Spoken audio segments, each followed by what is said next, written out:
Yeah, what you talk about? Ooh. What's going on, guys? Welcome back to the debate room. Today is all four of us. Um, as you guys know, I'm your host Jay. I got my guys Latif, Q, Max. Y'all say what's up? What's up, How's it y'all? going, guys? What's up? Hey, man. I'm not gonna just edit it out because I can't pause it. Who's editing that? Who's editing that out, bro? I'm not doing that, bro. What are you talking about? I get, bro. Do you have a question today, bro? I don't, bro. I've been busy, bro. I haven't had time to think, bro. I haven't had time to think. You can't just ask a normal question, bro. I don't have anything on my mind, to be honest. Besides basketball. Okay, that's cool. Well, there's a good amount of stuff to talk about. Game 7 of Minnesota and the Nuggets just happened, and Game 7 of the Knicks and Pacers. So that's what we're gonna be talking about this episode. But before we start, man, like, how's everybody feeling, man? Like, how's everybody feeling? I mean, I just got out of work, so I'm pretty tired. But you gotta get our energy up for the episode. But I'm ready to talk about the conference finals. I don't know if you saw the banner, Jaden, but I just didn't even. We can talk about the game sevens if y'all want to, but I just put the what's next for both of the teams that lost, and then we just we get into the. I think we probably should get into like the ECF preview or the finals previews, and then we can talk about the teams that lost because I think what's happening going forward is more important. We are a day or two away from those games. Once it's dropped, we're gonna be like two days away from when those games happen. So what's more pressing is probably the ECF and WCF preview. Obviously, the Western Conference Finals is more important and more entertaining. Yeah, it starts tomorrow. It literally starts tomorrow. So I don't know. East starts tomorrow, right? You said East. Correct. They're gonna be playing the Eastern Conference Finals on Stream East, like in NBA TV. Like I don't know, bro. It's bad. Okay, Go ahead. Let's get into it. So obviously, the Pacers moved on to the Eastern Conference Finals, and I'm not gonna lie, it did kind of shock me a little bit. I don't remember what my prediction was for this series. I don't remember. Maybe you remember, Latif or Q or Max. Everybody pick the Knicks, literally. We all said Knicks in 5, I think. Okay. Yeah, I know I had the Knicks, but I just don't remember. But obviously, it's just I guess a change in events. Nimhard hitting that shot, and then it was like a blowout the next day, and then key players getting injured. We saw Brunson get hurt, Josh Hart, OG. So that's kind of what sideline has put the Knicks outside of the playoffs. And now Hallie and Siakam are in the Eastern Conference Finals, but I don't think anybody believes that that the Pacers can beat the Celtics. Even I don't think anybody would have believed that the Knicks could beat the Celtics. It was kind of a race for second place in the East. This whole round, I don't think anybody sees anybody else besides the Celtics in the finals. Celtics and the Pacers, I'm just to give respect, like I've been doing, I'm gonna call it a gentleman's sweep. I got the Celtics in 5. I just don't think that the Pacers have the offensive firepower to match up against the Celtics defensive firepower, and I just think that the Celtics offensive firepower is easily better than the Pacers defensive firepower. So it is what it is with that. I don't have too much to say. Going into the series, we obviously know the Pacers offense has been historic this playoffs. I think they're number 1 or number 2 right now in offense rating. And then in that Knicks series, especially in that last game, they were historically good against a Knicks defense who was good for the entire season. They beat them so bad that they made the Knicks defense the worst playoff defense so far. But obviously they had injuries and stuff like that, so that all needs context. But honestly, again, I think this is going to be pretty chalk, and we don't really got to spend too much time on this ECF preview. The Boston Celtics are going to win in probably 4 or 5 games. Maybe it goes to 6 if Boston plays with their food, but the Pacers like to get out in transition. They like to play with pace. And I think if a team like the Celtics are not turning the ball over as much as other teams they face in this playoff run, They're going to be able to slow the game down. They're going to be able to operate in the half court, and they have the defenders to really stop what the Pacers are going to be able to do on offense with all the movement and stuff like that. I do think we might get a few entertaining games in this series, but it should be not the Pacers. Pardon me. I think the Celtics should be getting out here in 5 games and getting some rest for the finals, because the next series we talk about is going to be much more of a dogfight, much more of a closer series. So I would advise them not to play with their food, just get over with in 4 or 5. They're clearly the better team. I know the Pacers beat them in the in-season tournament. People like to talk about that, but that's the regular season. It's very, very it doesn't matter that much at this point. Obviously, I think Kristaps Porzingis is going to be out for the first 2 games, so that's going to be the Pacers' best chance of obviously making this a competitive series.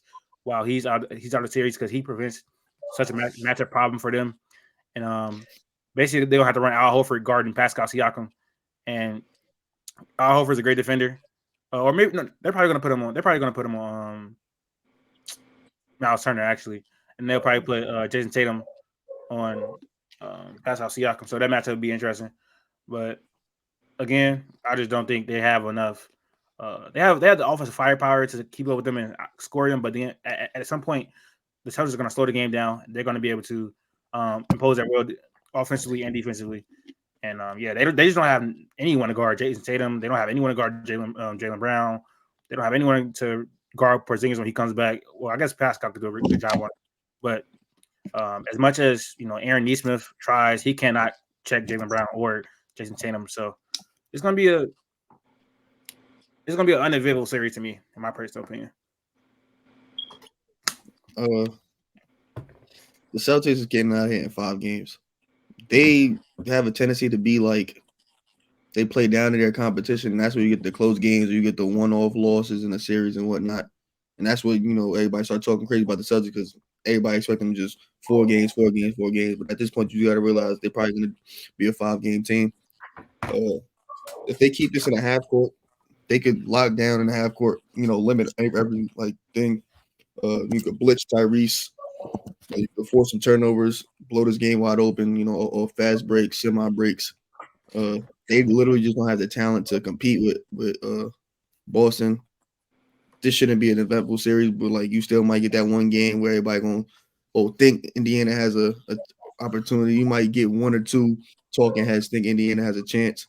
There was people that were saying healthy Knicks would give Boston a chance. I just don't believe so. But I mean, it's good for the discourse. But at this point, they're just gonna get out of here in 5 games. They're gonna be rested, waiting for Dallas in the finals. Jay Williams said that the Knicks actually have a chance to. I mean, the Pacers have a chance to actually win the finals or make the finals. He was talking. He was. I don't know, bro. I don't know. I don't think they count that. Huh? Go back. I wanted to be nice last round and give the Pacers 6 games or give the Pacers 6 games. I didn't go with my gut there. This time I will. I'm taking Boston in 6. Boston has imploded in 1 game in both of their first 2 series. I don't see that changing this series. They have 1 game where they just don't know how to play basketball. It happened in game 2, and then it happened. I mean, they let D-Mitch kill them, but still, they've shown that they have these lapses in some of these games, which I just don't think is going to stop. And Indiana also defends home court very well. I think they're undefeated at home in the playoffs. Is that true? Right? They're 6-0 at home in the playoffs. Probably, but I think they're 6-0 at home. Boston only lost to Indiana once. I doubt they're coming away with a home game. Through the season, Boston only lost to Indiana once, and I think two players wasn't playing. The record was 3-2. 3-1. I'm not gonna lie, Max. You're talking about them imploding. Those against teams that have better defenses, to be honest. Obviously they had offenses of and this team has a better offense than the teams they played. Yes, but you have to stop the Celtics though, which I don't think they'll be able to do that in any single game in the series. To be honest, am I tweaking? They're 3-1 against the Pacers. In November they beat Indiana. In December they lost. In January on the 6th they won. January on the 8th they lost, and then January 30th they won.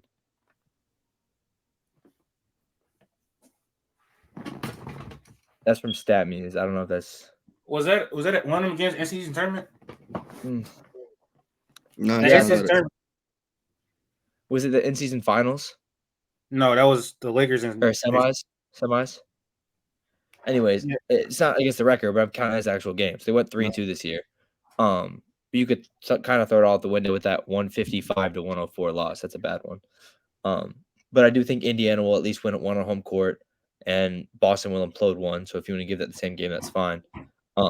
With Porzingis being out, though, I do think that's an issue. I think it's an issue as far as playing with your food.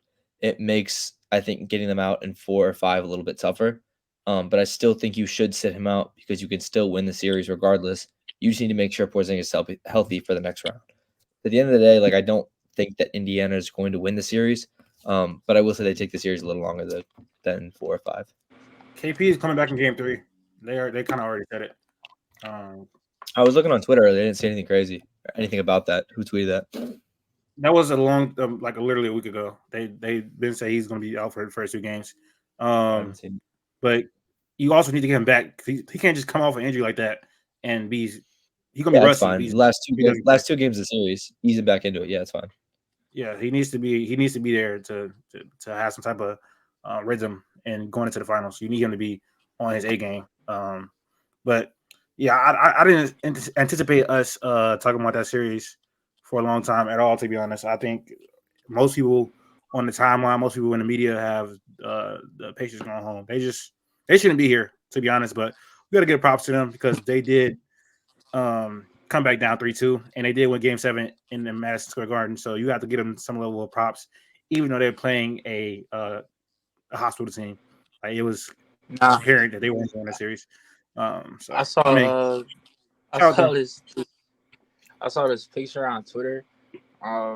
Because like the landscape of the NBA is definitely getting younger, and like I shouldn't say like phasing out, but it kind of is like phasing out like the older stars, like KD, Steph, LeBron, like all them, and they had like a picture saying like it's funny how like one of these are gonna be like your Finals MVP, and it was this Ant, I think it was Ant, Tatum, and Luka. Like they didn't even picture. No, they didn't even picture like the Pacers player. It just had like the other 3. So that shit was funny. But yeah, I don't think definitely not winning, bro. Yeah. Nobody has. I seen that same tweet though, but they had the Pacers on there, but it was TJ McConnell.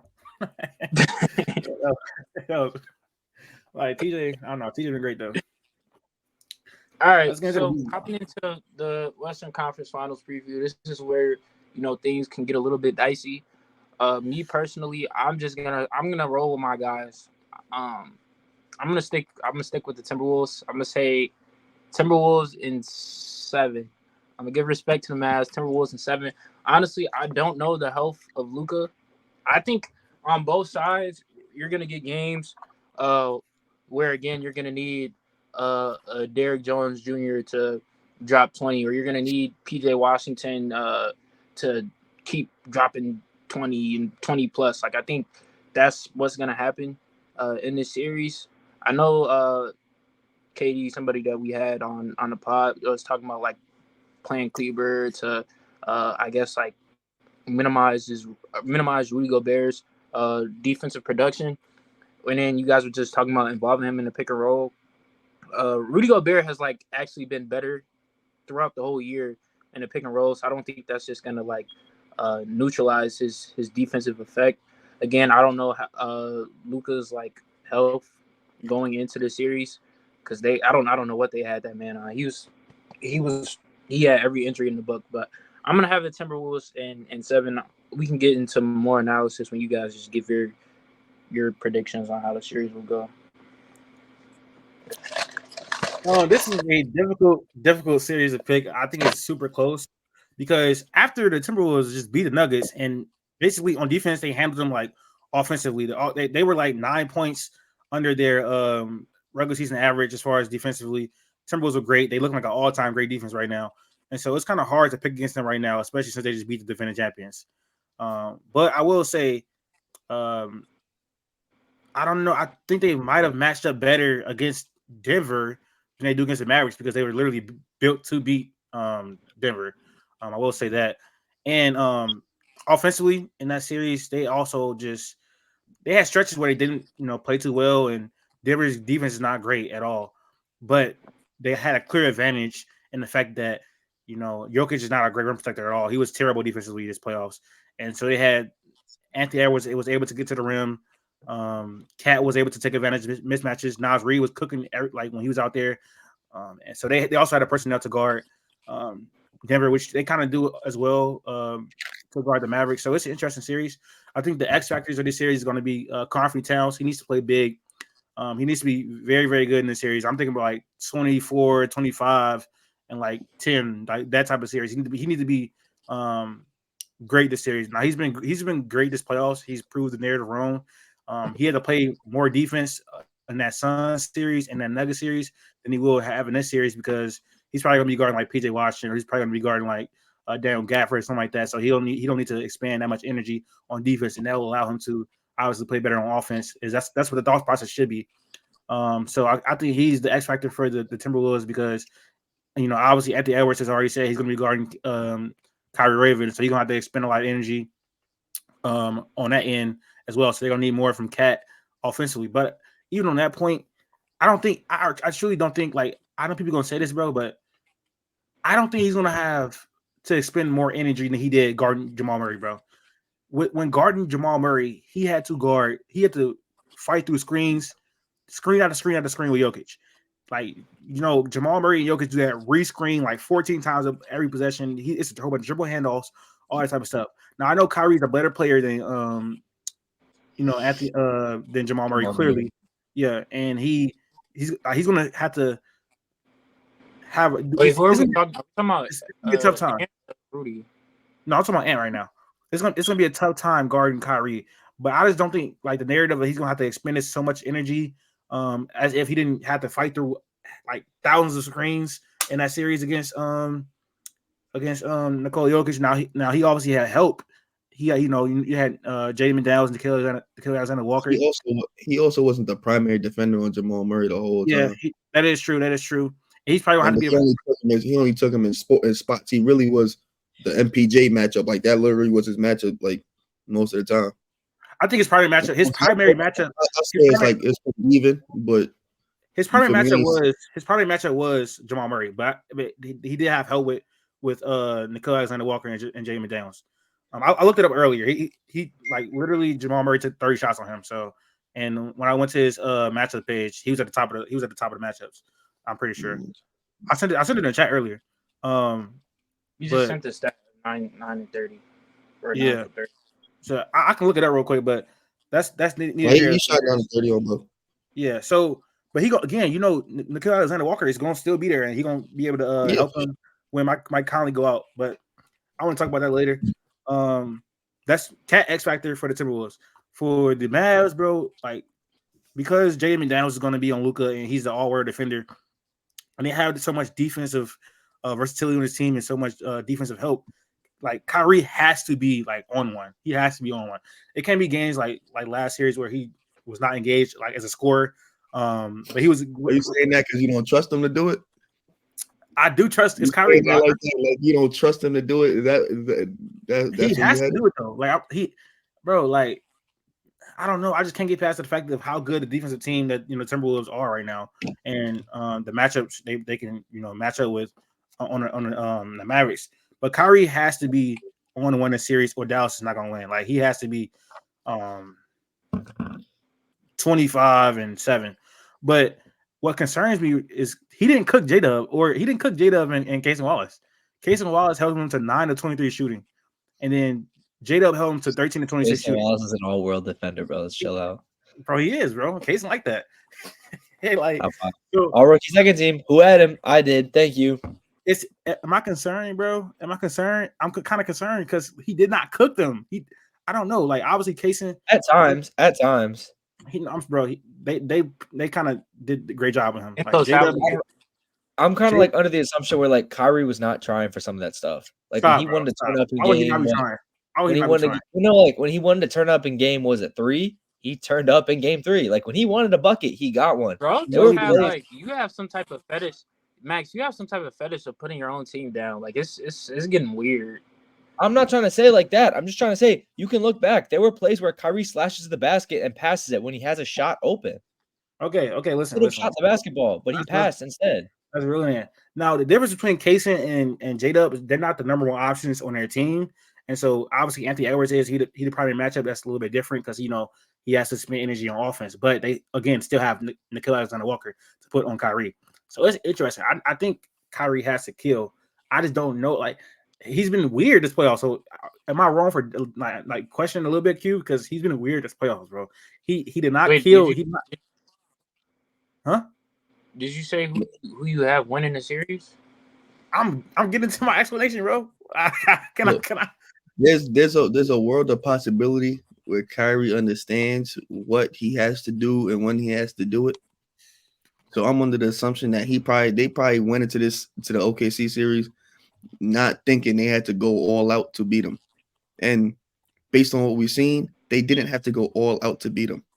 This series, I don't want to boil it down to like something silly like, oh, they missed 11 free throws. But if they miss 8 free throws instead of 11, they win that game in 5 and they get extra rest. Maybe he's shortening energy because next series is going to be a bloodbath. Kyrie is a smart player. I'm not saying it's all like, oh, Kyrie, he's just, chilling. But they forced him to be a playmaker a lot more. That was OKC. He was doing a lot of other things. Yeah. Like he was doing a lot of other things. Like he wasn't playing all world defense, but he locked in more on defense than he was on offense. He was excellent. He was excellent defensively. He was excellent as a playmaker. But that was literally OKC's scheme. So they were sending doubles in. Luka, so if you're gonna force him to do that, you can't. If you're gonna force him to do those things, then his best attribute. That's not like. I don't think Timberwolves gonna do that though. I don't think Timberwolves are gonna do that. They have the defenders where they can really like just stay home, not really. Like, obviously, gonna hedge off weak side, but I trust Kyrie more than I trust 95% of the NBA to cook when he needs to cook. I promise you. I don't know. I promise you. If one person has to go out there and get a bucket, I'm taking Kyrie over 95% of the players that ever played NBA basketball. I don't feel good about. I don't feel good about the series as far as who I'm picking. But I'm just gonna go my guy, man. I got Mavericks in 7. Go Luka in this series. He needs to be healthy. He needs to be playing well. I don't think Jay McDaniels can guard him, to be honest, because he's just not strong enough at all. Luka is way stronger than him. He's one of the strongest players in the NBA, low key. But I think everybody should know that by now. He needs to have a great series, and Kyrie needs to step up. What's that about? You talking what you mean by that? Yeah, what are you doing? What are you doing? He's one of the strongest players in the NBA. Saying he's one of the strongest players is crazy. He just has like a big body. You can't. Melo was the same thing. Melo was the same thing. Melo's one of the strongest players in the league, but he just had a big body. You didn't see crazy muscle on Melo. That offers you strength. Like at some point, you just naturally it's Luka, bro. Yeah, he's 6'8", bro. What are we doing? 40. Come on. Anyways, yeah, I'm gonna go with the Mavericks. The Mavericks have been an excellent playoff defense at times, especially in the last series against the Thunder. I think they're like literally a top 5 playoff defense right now, and I feel like I just trust their defense to stop the Timberwolves offense because the Timberwolves offense can't get into lows where they're not good at all. Where they're not making a lot of great decisions, especially when it's Ant out there and he has to facilitate when Mike Conley's not on the court. So I'm gonna go Mavericks in 7. I think I just trust their defense a little bit more to stop the Timberwolves offense. And Luka is all real, and it's gonna be a close series. I think Timberwolves have a great defense to stop the Mavericks offense, but they can get them so many looks. And then if Kleba actually does come in and be healthy, that presents another look for them to go to, and then you'll pull Gobert or out the paint if you can play him at the 5. So yeah, Mavericks 7. Go ahead, Max. Have you talked yet, Q, or no? Nah. I already know his pick. Huh? I already know his pick, but go ahead. Yeah, I think I do too. I'm gonna preface this by saying, I could easily see Dallas winning the series. My pick is not by any chance or by any means saying that they can't win the series. I think both teams could figure out the other team, with the personnel, with the coaching on one side. Jason Kidd's obviously a step down from Chris Finch, in my opinion, but both these teams can figure it out on both Not sides. true. I think It's not true at all. Chris Finch is a good That was coach. But that's nuts. cool. Bro, that's his opinion, bro. That's his opinion. You think they're on the same tier? Yes. Okay. Well, I'll take Chris Finch. Oh, Anyways, yeah, I'm like, especially from what I saw last series, I'm sticking with Chris Finch. What are you talking about? He outcoached Mark Daigneault. He just outcoached him like that. You didn't. Last episode, 2 episodes ago, you said Mark Daigneault was not a great coach. So no, I did that's not fine. say that. What are You you did. talking Please go back. about? No, I I'll did clip not it say after that. this. Please, I'll go after this. Anyways, I said Jason Kidd is not a great coach. No. And I said you said said Chris Mark Finch is not. Daigneault. You were hating on Mark Daigneault, and you said he's not a great coach. No, I did not say that. He said just Mark made it up. cost him the series. He was saying Mark cost him the series. He wasn't Yeah, I didn't saying say he wasn't a great coach. He's an inexperienced coach. He's literally. I'll go back. his I'll go back. first playoff run. Anyways, You made that up, bro. Minnesota. That was ridiculous. I will go back and find it. I will go Okay. back and find it. I have Minnesota in 6. And again, that is nothing to say that Dallas is out of the series at all. I honestly just think that with the defensive wings, obviously you don't want Ant to be guarding Kyrie or Luke on a night-to-night basis. It's going to tire him out. You have McDaniels. You have Nickeil Alexander-Walker. You have Mike Conley. You have the personnel. He's going to guard Kyrie. You can put him into doubles. It's fine. But he will probably face guard Kyrie. Bro. Like, stop doing that. Stop doing not you, Max. Who is Mike Conley guarding in this series? Conley is still a guard defender. No, he's not. No, he's not. Please. Mike Conley is. probably guard Kyrie. And he will get fried. That's not. He can't guard. That's Kyrie. what I was. That's why I was saying. See, if you would have listened, I would have said if he can then go into double team. I heard you. So I'm just saying. It's going to be interesting because the Thunder and the Mavs play a little similar. The only issue is Daniel Gafford. Like, you don't pull Daniel Gafford out. I want to see what happens when Dallas has to guard with Rudy Gobert in the paint compared to a 5-out offense that the Thunder had. I think, for me, the key factor in this is Daniel Gafford. I'm looking at Daniel Gafford this series and Derrick Jones Jr. I'm looking at their front court players to see what they can do versus Cat and Rudy Gobert, offensively and defensively. I think Ant will get his. I think Luke will get his. I think Kyrie will get his. I'm not really worried about that. I am looking at the front court in this series. Offensively, defensively, are Rudy and Cat going to dominate? Will Dallas's front court players, big men, whatever, be able to stop whatever? I think with Cat, what you're saying with him, if he can expose the 3-point line, which I think he's kind of been spotty on this playoffs. He's had his great games. He's had his bad games. He's had his great games. He had his bad games. As Cat had amazing games every single game. He's been great. Like, literally, though. I don't know.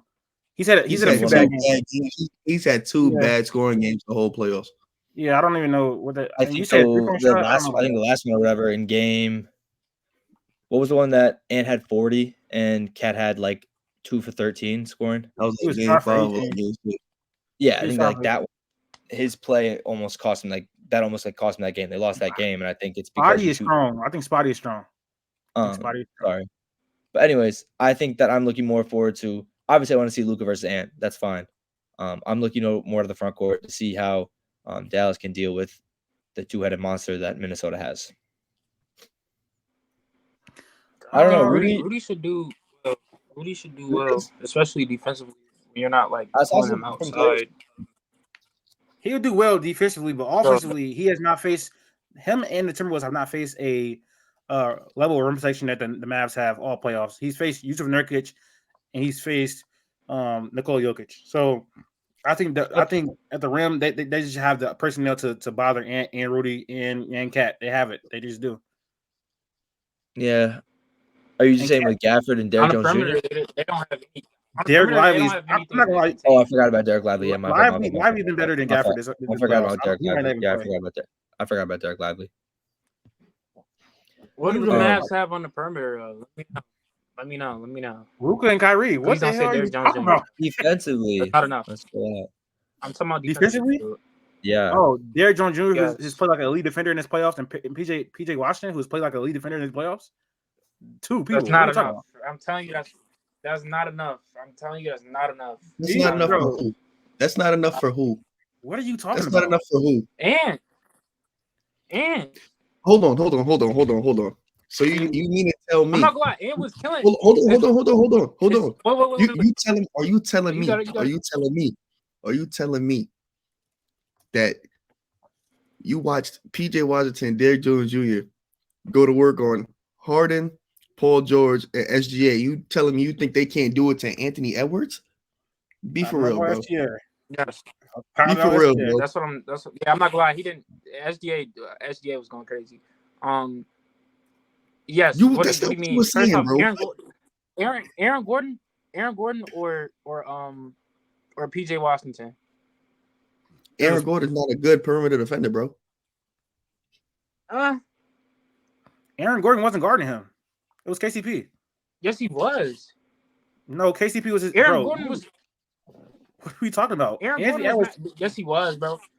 Aaron Gordon was matched up with Ant for a good amount of the games. Yes, he was, bro. Stop. KCP, okay, even better. KCP or PJ Washington. He's not. PJ Washington's not gonna be guarding Ant. It's gonna be Derrick Jones Jr. I'm just naming the two people that you said. For KCP. Ant, I don't know why that's popping up. For Ant, yes, KCP or PJ Washington. For Ants, both of them over KCP. Okay. They have the length. KCP does not. They don't, bro. That's true. KCP is a good defender, though. I'm not gonna lie, but so is Derrick Jones Jr. So is PJ Washington. What are we doing right now? Like Aaron Gordon was not. I don't know. I don't think Aaron Gordon probably got switched onto him, but primary. Aaron Gordon was matched up with Ant. Maybe not primary, but he was matched up with Ant for a lot of the possessions. I'm going to look right now. He was getting cooked. He was getting fried. I'm going to look. Don't worry about it. He was getting fried. Go look. I am. Q, get your prediction, bro.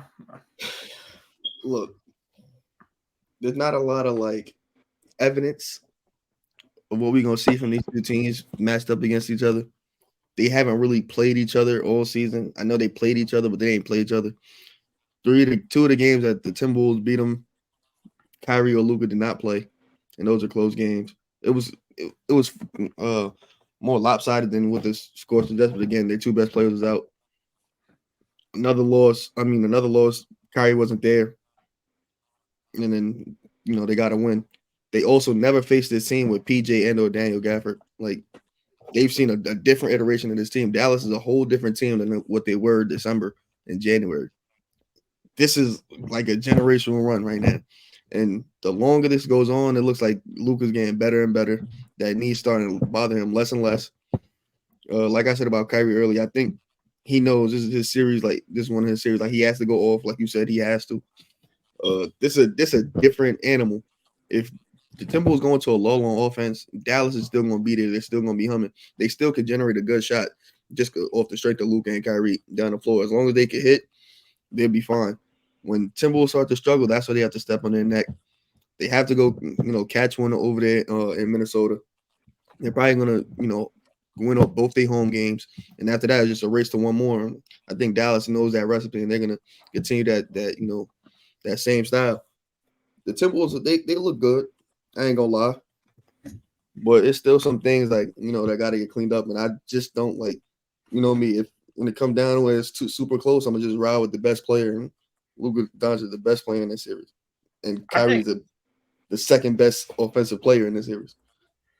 I think this is he has, but he probably is, but not in not this playoffs, which I think matters more. Not right now. This second he isn't, but in the overall scheme of things, you feel me? I'd take Kyrie as offensive player over anybody else. This series is going to be super close. Latif, did you look it up? Oh yeah, I did. Aaron Gordon was the third defender on him. It was Christian Braun and KCP over him. Okay. He spent 8 minutes on Anthony Edwards through the entire series, 7 games, and he played how many possessions? Is that 83 possessions on him through 7 games? So was that a little bit more than 10 per game? Yeah. He guarded him, but it was primarily on switches and stuff like that. Okay. But this series is super close. I want to see they're gonna probably keep Rudy in the pick and roll, and I want to see how he's gonna be able to operate guarding that Luka and Derek Lively lob game. I think he's gonna do a good job, bro. He been great in space these playoffs and basically the entire season. So this is a close series, bro. Like, it's not as close as I don't know, because I feel like the Nuggets and Timberwolves series is probably closer, but it's a lot of my analysis is riding towards the Timberwolves, but I'm just going with Luka, man. At the end of the day, and I think I gave enough analysis to where I can pick them. Not confidently, Joe. Not confidently, because the Timberwolves defense is just they're literally elite. I do have some trivia for y'all though. I wanted to surprise y'all. It's conference finals trivia. All that nonsense. Dallas in 5. I'm changing my pick. Nuts. Jaden. Dallas. All right. I got some trivia for y'all, bro. It's a little bit of slander. It's a little bit of slander, kind of. All right, hold on. Can y'all guess the 16 All-Stars drafted before? Well, I gotta say it again. Okay, can y'all guess the 16 All-Stars drafted in 2014 or later to make the conference finals before Joel Embiid? That's the trivia. Okay. Max. What In year? 2014? What year was he drafted? 2013. No, 2014. You got to guess this. Guess the 16 All-Stars drafted in 2014 or later to make the conference finals before Joel Embiid. Cat. Jason. Cat is one. He's one of them. Yeah. Tatum. Brown. Yep. Luka, and Yep. Those are both correct answers. Giannis. Giannis was drafted in 2013. 14, yeah. I thought 13 still. I thought Embiid was 13. You got Halliburton. I do. He Bam. Yep. Donovan. No, Paul. Donovan ain't made no conference finals. Y'all got 1, 2, 3, 4, 5, 6, 7, 8, 9, 10 more names. Trey Young. Trey Young. Yep. Kristaps. Yep.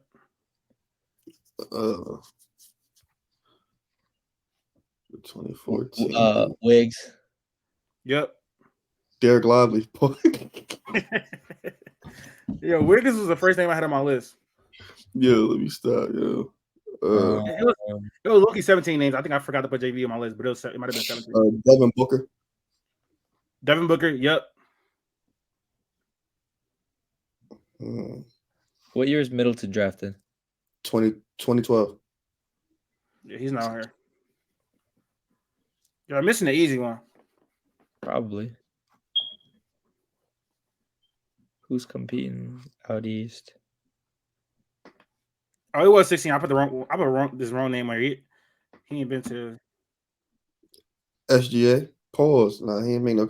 I'm tweaking. Yeah. I don't know why I was gonna say Brandon Ingram. That's wild. Cut it out. Y'all got 4 more names. I'm trying to think of the East because there's a whole lot of nonsense in the East. Last year, the year before. Not Paolo. Mikhail wasn't an all-star. Y'all missing a really, really big one, which is crazy. He was drafted the same year as Joel Embiid.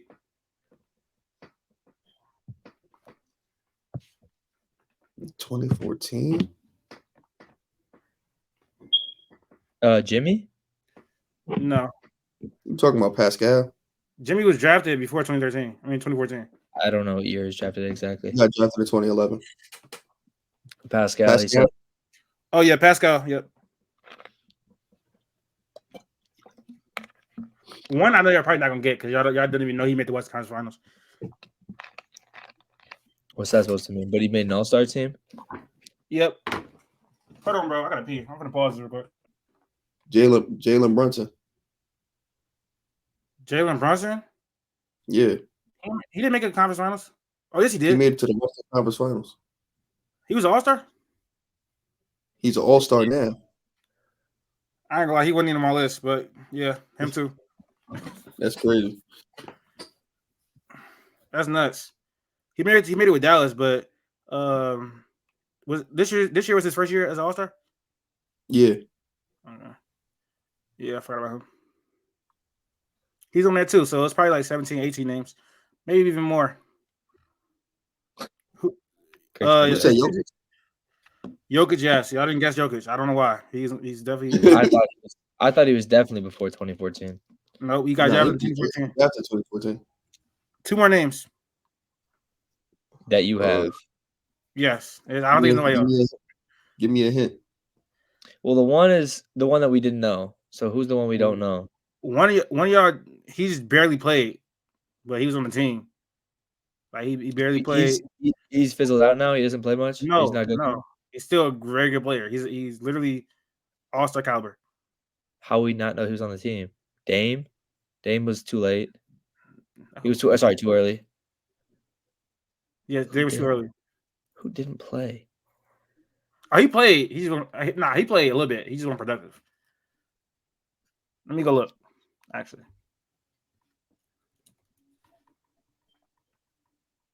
I ain't gonna. I'm stumped. No, hold on.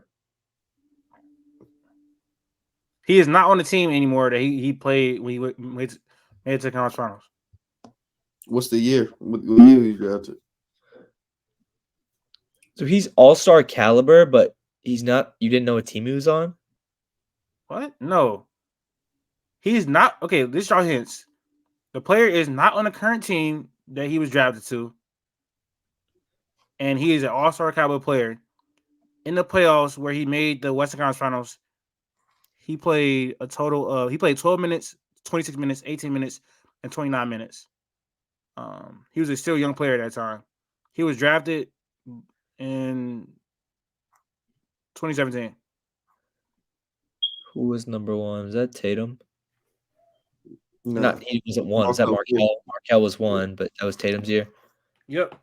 It was Markel, Lonzo, Tatum, Fox.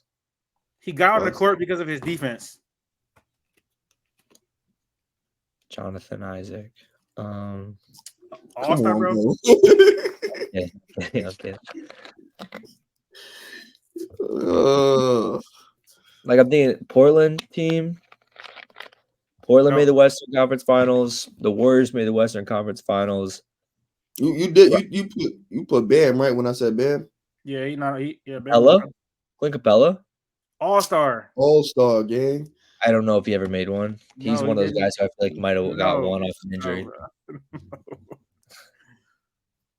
I didn't know he made an All-Star game either. The person I'm talking about, I didn't know, but he made it.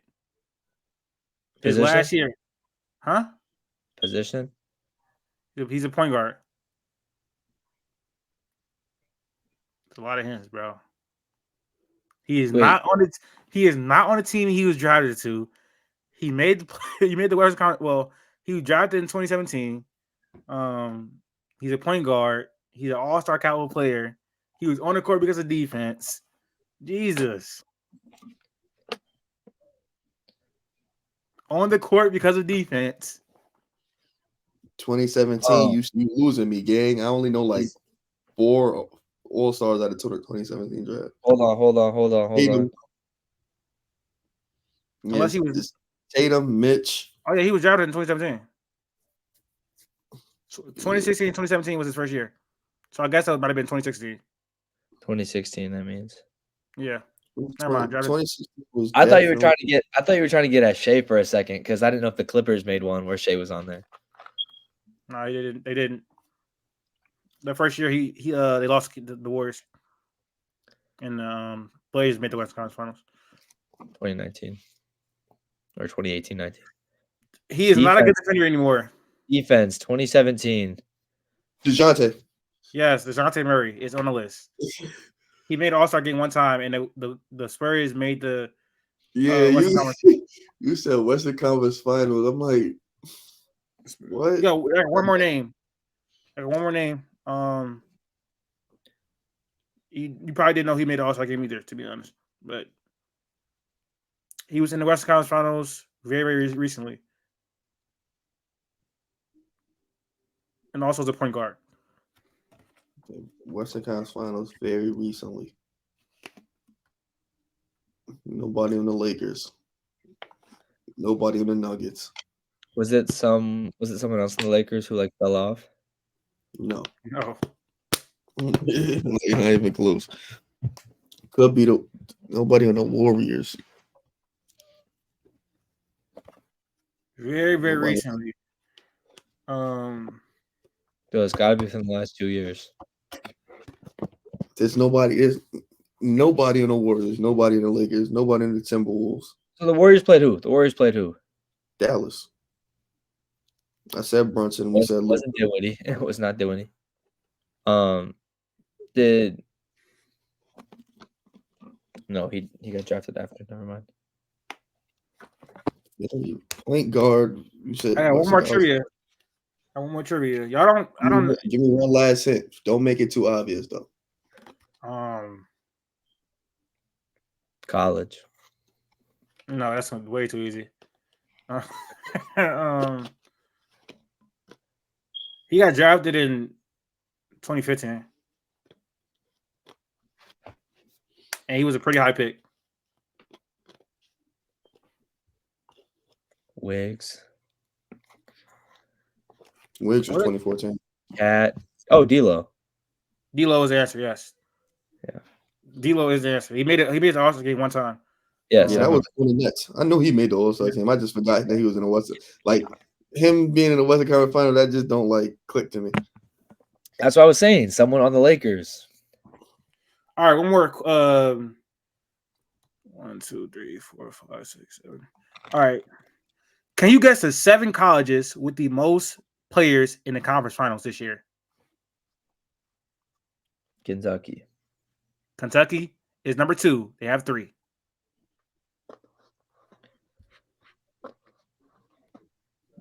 Duke. Yeah, Duke is number 1. Yeah, Duke is number 1. They have 4. Yeah. Kyrie and Lively. The rest of these, they're going to have to think about. 7 most. Boston has UCLA. UCLA has 2. They are tied for Drew Holiday. 3rd. Who's the other? Yeah. It's Drew Holiday and who?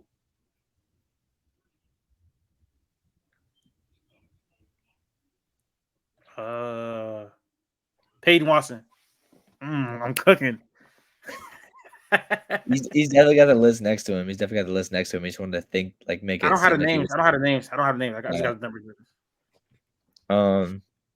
Iowa State, Tyrese, New Mexico State, or New Mexico is Pascal. Texas? They are not on the list, no. Miles Turner Yeah, was not Texas. on the list, I right? They thought only got one. with Derek White. Colorado? Colorado was not on the list. Derek White. Who else went to Colorado, bro? Who else went to Texas? One person went to Texas. I'm just guessing. Everybody, the last, so you guys have, 3 teams, right? You have 3 colleges right now? Mm-hmm. The lowest is 2.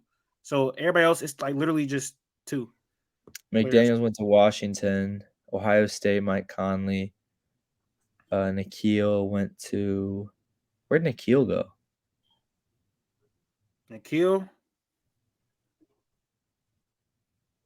I don't know. Nikhil wasn't Kentucky. Nah, Shea went to Kentucky. I don't know. Yeah. I forgot where Nikhil went. I think he went somewhere south, though. I want to say Auburn, but I don't think it's Auburn. No. That's bad. I should know that. I'm gonna do that. I'm gonna be doing some of those trivias. Virginia Tech. I'm gonna do some of those trivias where does the player go to college? Is Tech one of them? Is Virginia Tech one of them or no? No. 2 of them y'all are definitely not getting, but y'all need to think about the players. Did anyone else go to Arkansas? Arkansas is on the list. They have Walsh. Gafford and Walsh. Yep. Y'all have 3 more. Yeah, 3 more. Give me a conference. The school? Yeah. I got 1 Pac-12. one Big 12 and one SEC. One Pac-12, one Big 12. SEC. Is Oregon the Pac-12? No, Yeah, Oregon not in the Pac-12. they are, No, but they're like not the team. that's not the team. Oh, I don't think it could be Washington. Oh, Arizona. Arizona, yes, they have two. Arizona is who? TJ McConnell. Aaron Gordon and TJ who else? Aaron TJ Gordon. TJ McConnell. Oh no, Aaron Gordon not in there. I'm tripping. Not Aaron Gordon. TJ McConnell and Laurie Markkinen. I don't know. Who's the other one? Nemhard went to Gonzaga. Nesmith went to somewhere. Jalen Smith went to Maryland. oh Aaron Benedict Nesmith went to- Mathurin went to Arizona. Yep. Who are you thinking of? Creighton? Was Nesmith Creighton? Nah, Nemhard. Or no, Trey Alexander. What am I thinking of? Nemhard transfer there. damn. I got two more. I know one y'all probably one Big 12 and one SEC. Not gonna lie, I don't know. Vanderbilt, yes. Vanderbilt, yes. I don't know who went there though. Neesmith went there, and Luke Cornett. Okay. Go That was pull. a good pull. Great pull. Last team, Big 12. Who's Unless on I'm the taking the team? wrong conference. Huh? No, they're in the Big 12. Like Big 12 last year or Big 12 this year? No, they were like historically in the Big 12. Huh? They are like they're historically in Big 12, and like they're not a new addition. Like, is it Texas or Oklahoma or no? No. Okay. You got Texas Tech, Oklahoma State, TCU,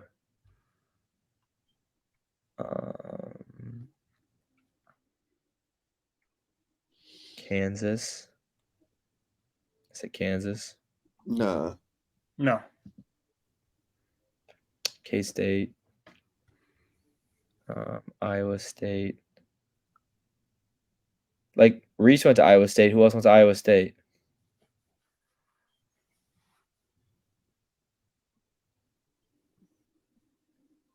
Luka Garza went to Iowa. Yeah, you just gonna have to give us that one. Is Iowa State? Is Iowa State or no? It is Iowa State, but I don't know who else went there. I kind of want to think about it. Who else went to Iowa State? It's probably somebody from the Celtics, I want to say. TJ Tampa. Oh, it's Monte Morris. Yeah, I didn't know that. TJ Tampa is crazy. Yeah, no, I was kidding. That's what I could think of. Was the little draft symbol. Shout out to my guy. Monte Morris went to college. That's crazy. All right, let's talk about it. Let's talk about the two teams that lost and what's next for them going into the offseason. Obviously, the Nuggets and Knicks lost. What do you see for the offseason, and where do they need to go from here? Like the Nuggets. Let's start with the Nuggets. Where do the Nuggets need to go from here? The Nuggets, they have to get like I don't understand like why people thought this was about to be a run back, but like their bench wasn't good all year, like at all. Like so they need to get better. They got to get a better bench unit. They have to get more offensive versatility, more shot creation. It sounds like that's a lot of things. It's hard to like you can't like fix everything all at once. Like it's gonna be hard pressed to fix all of that all at once. Like you would try to get that all in one player, but there's not a bunch of players available that can give you shot creation, defense, and still give you like 35 minutes a night all at once without disrupting the flow of the offense. KCP is a free agent. Christian Brown and Payne Watson didn't take the biggest of leaps. They don't really go so far into their bench. Julian Strawther doesn't get a bunch of minutes. Like he's still not like a great prospect. For them to get better, they'd have to like trade somebody. If they're trading somebody, it's probably MPJ. You're gonna have to try and get back enough value that replaces his shooting. Like I don't know, and like I don't know if his value is super high, especially coming off the last round that he had. Plus, like he has his own little issues going on. Not his issues, but he has to deal with other issues that cause distraction. How much of a great asset he is for the money that he's getting paid. I don't think there's like the Nuggets are washed or anything. They're not like I ain't think of them as like an all time team for them to just be going back to back. Like we only see that with all time teams. Like this just was one of those teams. They obviously had their flaws.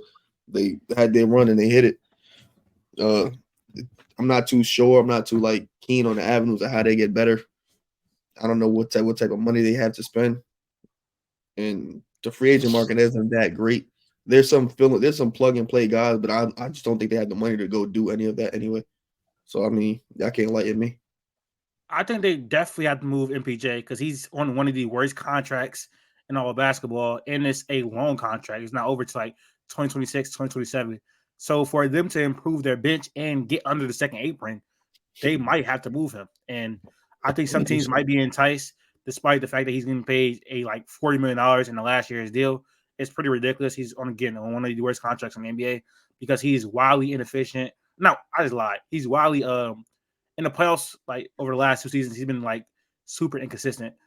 Like he had a few good series, but when it really mattered, his shot wasn't falling. If his shot not falling, he is super like ineffective.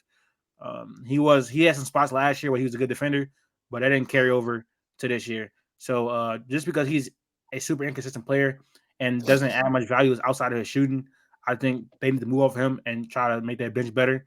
They can also do that through the draft, but I don't know. You got to hit on those players, and asking rookies to come in and be super effective is a lot.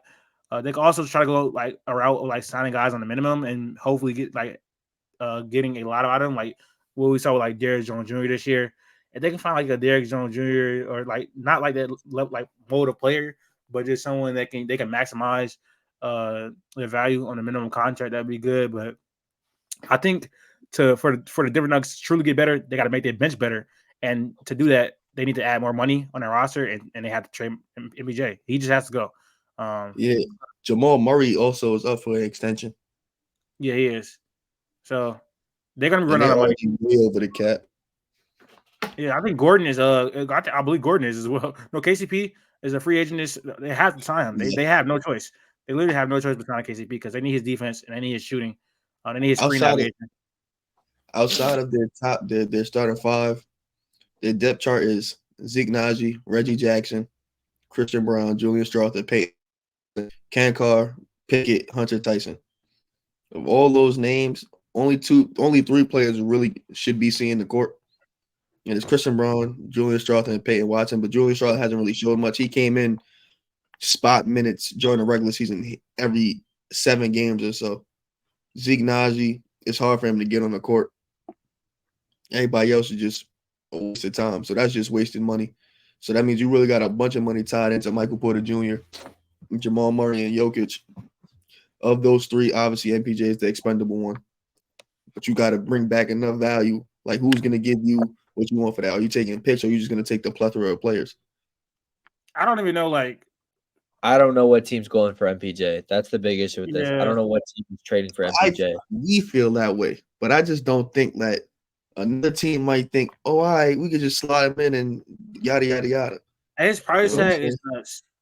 Huh? Yeah, who's got like that's – I think if he's a $15 or $20 million player, obviously Denver wants him, but teams are more willing to go take a chance on him. $30 million for 5 years or 4 more years of this is a lot. Way more than $30 million too. It's like 40. It's last year's like 40. It's like 37, 36. I'm not gonna lie. I saw someone like the Pistons. I saw someone question like the Pistons, but we don't have nothing to value to give the Nuggets. Maybe Isaiah Stewart, but anyways, they take back Ivy and shoot for the upside. They'll shoot for the upside with Ivy, and they probably take back Stu. That's it. But if you get Stu, you definitely can't play. You can't. He's coming off the bench. You cannot. No, he coming off the bench. Gordon. I don't think they're trading. I don't think they're trading for Ivy because they still want to compete. They can't take a chance on something like that. Yeah, that's the only players that they can would even be like offered to them. You know what I'm saying? I think With the picks. Sacramento will be in the running like they always seem to be. No, Sacramento why would they pay MPJ $40 million? every single time How much better is MPJ than was up for a trade, MPJ or Sacramento is always the team that's in the running. because they need talent. That's what I'm saying, and the only way they can really get it is by trading for it because they can't sign. They're definitely not gonna lose Weak Monk because they can't pay him to pay MPJ. That's not happening. Yeah. I don't know. That's not always in the running. I think I don't know. I really can't find any team that would be willing to do that. Maybe the Wizards, shit, but I don't know. The Wizards are number one in odds. You see that? Wizards are number one in odds for Josh Giddey. Yeah. There's like a tweet. No. Did you see the tweet or no? No. It was like the Josh Giddey sweepstakes, and it had like every team's Wizards getting on that. Denver's calling for Denny. They probably take Denny and Corey. Yeah, that's better. The Wizards that's better. I'd take both of those right now. I think that's better than Jaden Ivey. I would say no for the Wizards. Definitely not doing that. Yeah. I don't know. I think they might have a bro. It might be a situation where maybe I'm over exaggerating, but they might have to attach picks to get off of him because that's how bad his contract is. You over exaggerating. Yeah, I don't. You over exaggerating. Per usual. 40, bro. He's an elite shooter. That's literally. You gotta understand, bro. The GMs, they really not gonna dive into it that deep. That's how you think we about to dive into it. Because obviously, I don't want to trade it. Like I don't want him. But so one of these GMs believe he's a great piece. Like that's just it is what it is. So you're gonna have to pay somewhat of a kind of a premium for him. Yeah, I don't know. I don't think he has much value. But I see a team giving up 2 first-round picks. Not a great team. Like obviously not no contender team is giving them 2 first-round picks. But who has the money to take that's also another thing. There's not a lot of teams with money. Like the teams with money aren't a team that need to be giving up picks. Like San Antonio's not giving up 2 first-round picks for. I'm not gonna lie. The most realistic thing is they probably gonna just run it back. To be honest, that's kind of what I was gonna say. Is just like I don't think you really have the option to trade MPJ like that. Like it's not this hot commodity at the time. You just got to work around the edges. You got to try and sign and draft well. That's it. Do you think it's a need to go out there and again? It came down to a game 7 at the crib. You know what I'm saying? Exactly. Like how much better do you think you're gonna get from there? You win a chip. You went on a game 7, you know. I mean, you did lose on your home floor, but who's to say you won't be back in the second round again? Like we probably believe that Denver's gonna be back in the second round. Maybe it's a different shake. You got to get bench spots. It's a different shake. It's a different team, a different process. Like you kind of just drew the cards. This is almost their fault. They lost that San Antonio game towards the end of the season. Mess up this season, they probably would have never had to see this team until the Western Conference Finals. Then that would have been a different animal. Yeah, I mean they afforded themselves one more try to go out there, basically try to run it back, just like the Bucks. They won a chip, lost game 7 in the second round the next year.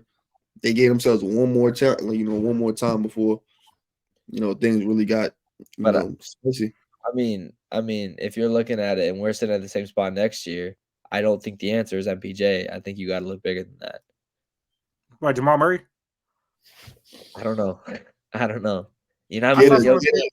Get a real all-star and not a all-star when you're not moving Jokic.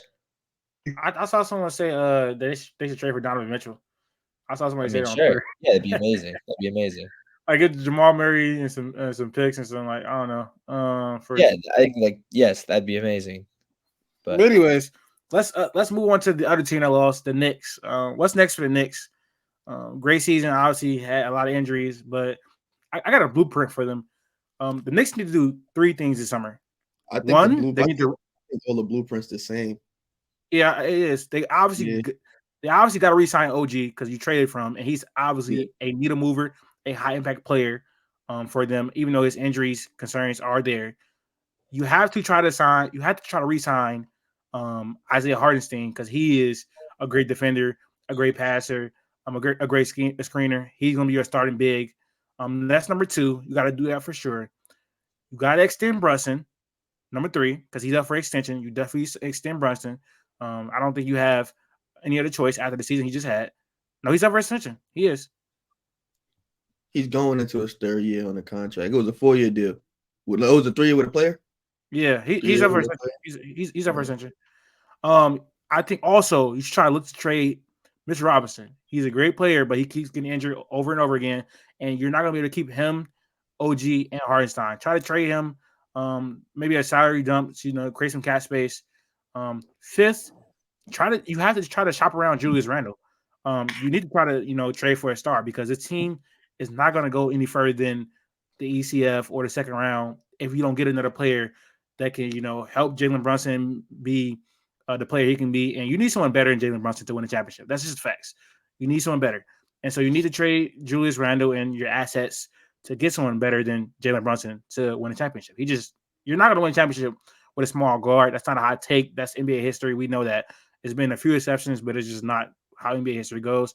Jalen Brunson is great, but he cannot be the best player on the championship team. We know that. People hate when you say that though. Like, but it's literally you say that about like Jalen Brunson, but but you're seeing it right now. What are we seeing, bro?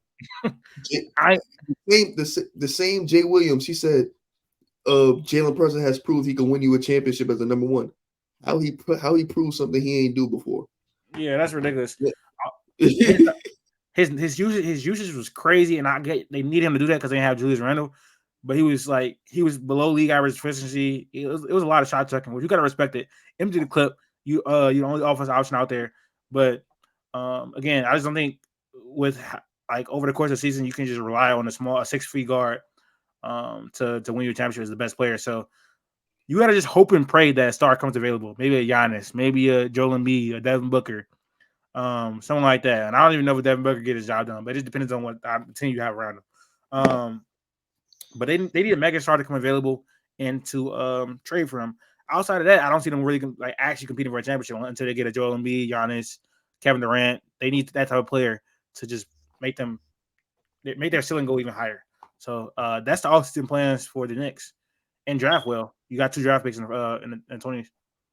I think, especially in this kind of draft, you can attach those to Julius Randle and trade for a guy, sign a guy, whatever you have to do to get that max slot filled by a star, pair him with Jalen Brunson, sorry. But I think another big thing is keeping your role players together, right? Like, I don't know if you said it, Latif, but I didn't hear it. Don't just lose DiVincenzo or don't lose Josh Hart in a trade because you're going to get this, 1A kind of guy. I think those people are very, very valuable. We've seen it in the past couple of championship runs. We're seeing it now, how valuable some of these role players are to these teams, whether it's PJ Washington, Derrick Jones Jr., Gafford, whether it's Jaden McDaniels, and to an extent, Rudy Gobert. I don't want to call him a complete role player, but he does kind of play a specific role. Derek White obviously is the elite example of a role player, and so on and so forth. But I think having those guys like DiVincenzo, like Hartenstein, like Hart, Mitchell Robinson went sometimes. I think those are super valuable. So I would not want to lose those kind of guys in the mix of going for a star. You're gonna have to. You gonna have to probably put Julius Randle is not. Julius Randle pace probably not gonna get you. Yeah, you have more pieces on your bench. You could trade Miles McBride. It's fine. I guess. And then whoever they draft, they have a decent amount of draft. They have a lot of capital. They just don't have the cap space because they're gonna have to pay OG like $30 million because he's worth that. So we'll see. Yeah, and you're gonna pay Hart. Pay Hart. So you got one more max slot. Hart is already paid. He signed already. He extended. No, he signed last year with them. $20 million. You sign and trade for Paul George? No, it's not enough. Why not? It's not enough. I honestly would. How it's not enough. Are you keeping Randall? No. Oh yeah, it's not enough. He's you swap it out. Randall for Paul George. And where are they going? ECF probably. Yeah, and I think a healthy Knicks team could honestly they could push this Boston team to 6, maybe 7. That's a combo. Maybe 6. Yeah, bro. PG, bro. Well, I'm sorry. Boston's the best team in the league. If you're gonna laugh at that, then the only players that you could bring into the Knicks that'll those 1As. It's only 3. It's only 3 players that you can realistically get that'll really push them over Boston. They're not getting. Yeah, who's Who? realistic? Who's There's realistic? only one Embiid. player, and we don't even know if he's available. And it's Giannis. Paul George is realistic, but I don't think that he elevates them. There's only one realistic 1A that you can trade there that's possible, and you can be better than the Knicks, and that's Giannis. But that's 9 times out of 10. That's not gonna happen. Yeah, I know. So you go with the next best option. You get one of those. I don't say it's a bad idea. I'm not saying it's a bad idea. I just don't think it's going to elevate them. I think they have a chance. I think they have a chance. A healthy Knicks team. There's no avenue to talk. Then there's no point of us having this conversation. Because everything's going to get laughed at unless his name is Giannis. No, not really. I don't think this Boston team keeps repeating though. I think when this Boston team fails, what evidence do we have like Paul George consistently 7-0 come playoff time? That's not what I'm getting at though. Exactly. There's not the only other super talented player that can come in there and they'd be better than Boston is Giannis. And if that's not what we're talking about, there's no point to continue the conversation because that's the only thing that's going to make sense. I think Paul George has concerns though, bro. He does. Yes, but so does every other player that you're going to bring in, not named those top 5 players, and they're not going to get 4 of them. D-Book. I mean, he's pretty consistent. It's not going to move the needle. You don't think so? No. That just add a player that's on the same level as Brunson, maybe a little bit higher, same tier. Maybe. But yeah, how old is PG, bro? You think they play well together? He's like 32. Oh yeah. I don't know. They both need the ball. Exactly. I don't Paul George is 34. D-Book and Brunson. Oh yeah.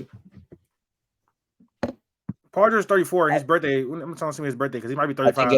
If you sign him, if you sign him, cool. If you do a sign and trade and give up Julius Randle, fine. Like that's not. I'm not mad at losing that.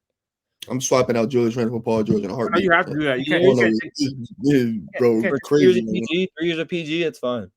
Yeah, you had to swap him, but I don't know. PG, yeah, he's good. He's a great shooter, great defender, good playmaker. And Brunson's the go-to guy. PG doesn't have to be the go-to guy. He gets to be the off ball scorer. He can kind of do his own thing in the corner, whatever. When they need him size up, he can size up. I'm just saying, like, JB will be the guy. Clutch moments with the basketball. And again, he cannot be the guy on the championship. I'm like so sure that he cannot be the guy. He can be the number 2, but the 1A, no. Maybe a 1A 1B situation, but I think he needs to be 1B at anything.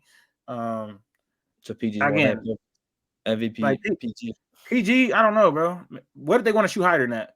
Because PG is if you want to shoot higher than that, you're going for Kevin Durant, and it's pretty much it's the same package. It's the same package.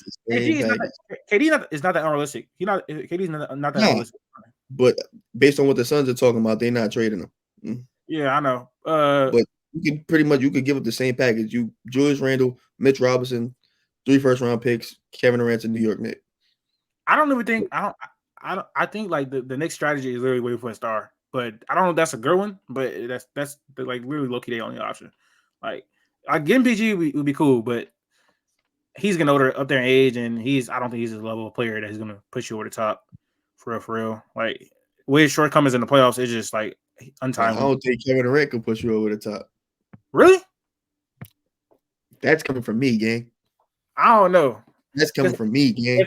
If he has a role where he doesn't have to be like some elite rim protector like he was like over the past couple seasons, and he could just let OG and Hardenstein and then you got JB to help him who can be consistent or not and just focus on basketball. I definitely think he can because he did some real floor raising this year. When D-Book battle injuries, Bill battle injury, we're gonna talk about that. But I don't know. I respect KD. I think he could probably still be. I think JB would probably do like the 1B type thing on the championship. That'd be a 1B situation. Yep. And there are going to be a lot of people saying that Jalen Brunson better than Kevin Durant.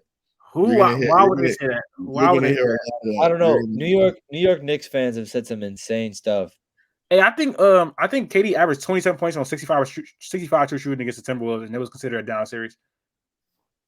It's always gonna be that. It's always gonna be that. He's never gonna be overall inefficient. That's just never gonna happen. So you're gonna have to nitpick the small little things like rim pressure. You know what I'm saying? That's not nitpicking, bro. Wait, what would you grade Kevin Durant's series against the Timberwolves? I give him a B plus. For the B simple fact, he had to do a lot, bro, and it just wasn't enough. He never not showed up to the series. Like he never not showed up. I don't think he had a overall bad game. No, he had one bad game. Overall bad game. Like yeah, a bad game on Kevin Durant standard, but like it was like situations where like he had like a 15-point game, but it's like who else did anything? Let me look. I'm pretty sure he averaged like 25 on like crazy numbers. I mean 20, yeah.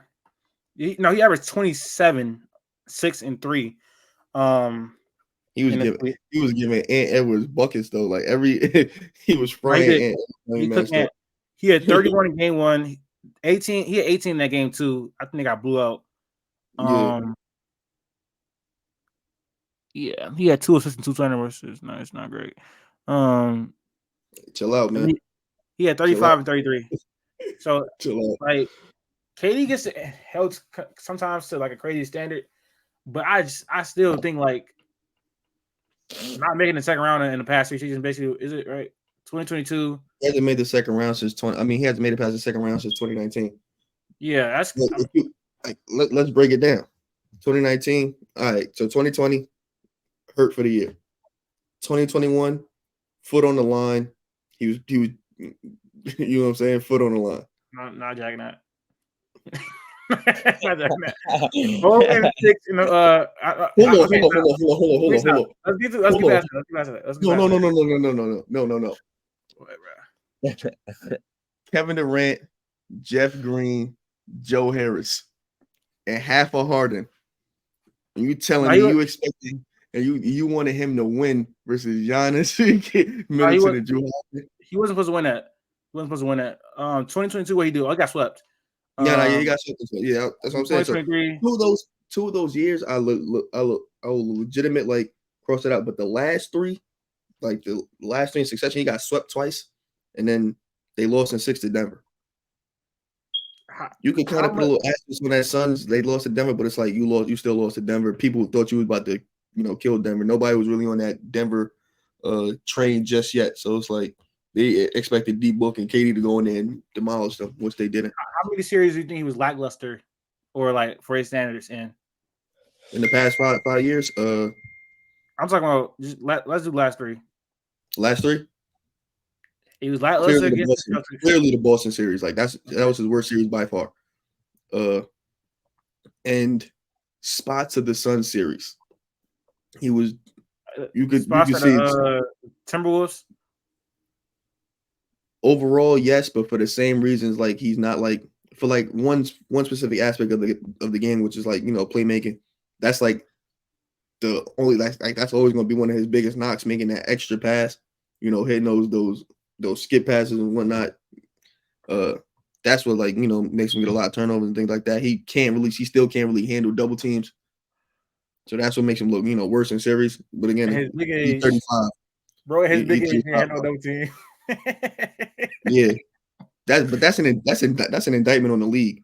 He's 35, he been frying, I still can't stop him. So okay, I can't handle a double team. There's people that can't make KD I'm gonna have KD like top 7, top 8. We're gonna talk about it. I cannot wait till we do we're gonna do a consistent list of the top probably 50 players in the NBA. We're gonna try to do that. And I want to make consistency. We're gonna like out of the 4 of us, we're gonna have to whoever get the majority that's where you can place. I want to preface this. You say that, but the last time you said that, it did not go by the majority. You just went there and you just chose that you went in there. It's like, all right, I got my list. If it doesn't go how they want, I'm still gonna put them there. And that's exactly that's how I went. That was literally one case of KD with the where he gonna be. Yeah, the one time you chose not to do, feel me, majority rules. You just said, nah, I'm going with what I want. That's exactly how that happened. Shut up. All right, y'all. That's gonna be the end of the episode of the Western Conference final previews and the future of those 2 teams that lost. Thank you all for watching and supporting, and we're gonna be out, man.